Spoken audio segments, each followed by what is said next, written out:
Welcome to the rabbit hole.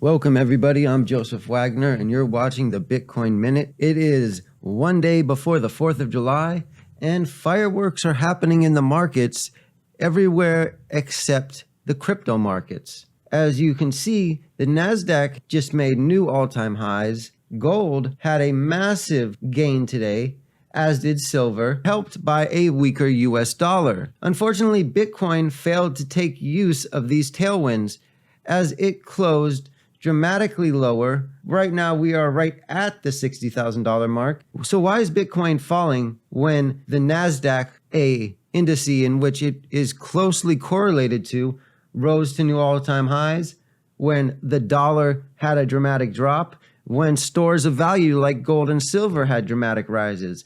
Why was Bitcoin not invited to the party? Well, one explanation has much to do with the recent halving that just occurred a few months ago. After a halving event, there is usually a time period of miner capitulation where miners are forced to sell out their inventory, flooding the market with newly available Bitcoin. And with the supply side growing and the demand side saying the same, if not dwindling a little bit, we are going to see a downward trend in price. And this isn't the first time it's happened. It happens on every halving event where miners have to compete in a dramatically more competitive environment with their incoming source of revenue, Bitcoin, being cut in half.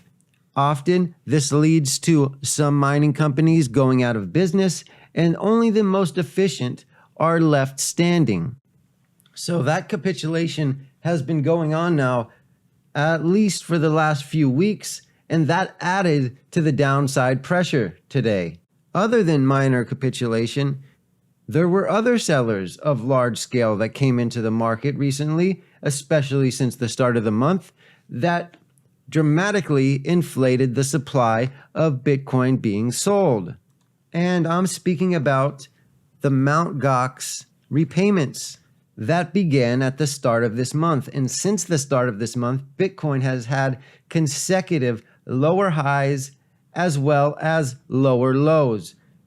So how much longer can we expect the supply side to be flooded with more Bitcoin than the buyers can gobble up? And besides the Mt. Gox repayments, there is the German government who holds approximately 50,000 Bitcoin, or at least held that many. Earlier last month, on June 20th, the German government moved 800 BTC, and on June 25th, they moved another 500 BTC. And just yesterday, an additional 832 Bitcoin, valued approximately $52 million.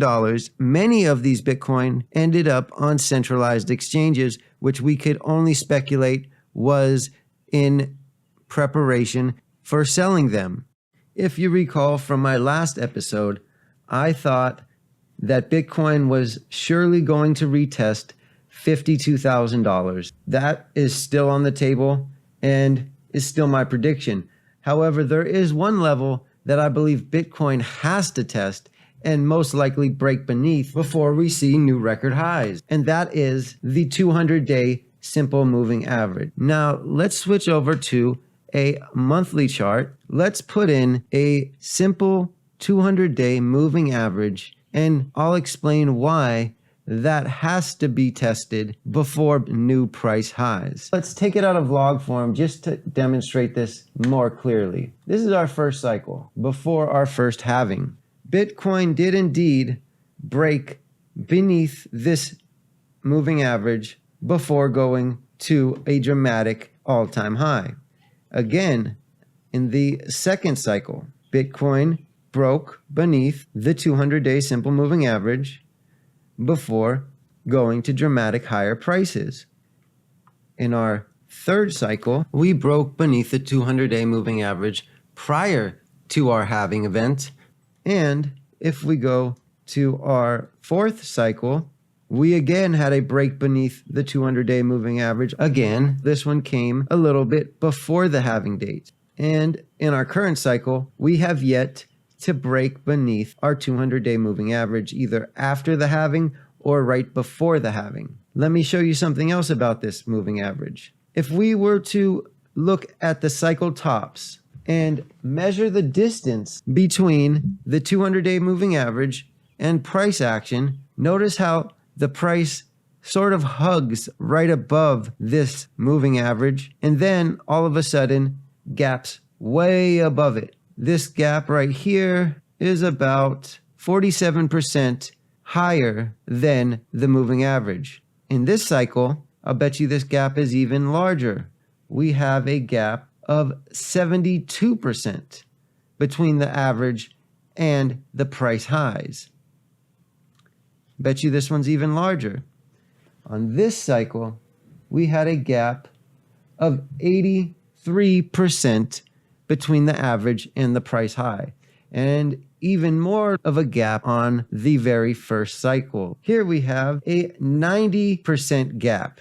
So it went from a 90 to an 80 to a 70 to a 50% gap between the average and the price highs. And if you'll notice, that gap gets exceedingly large. That's the point in which Bitcoin pivots and crashes. Where Bitcoin learned from that, and what does that tell us about and crashes price to the ground as well as future with a fiercity action?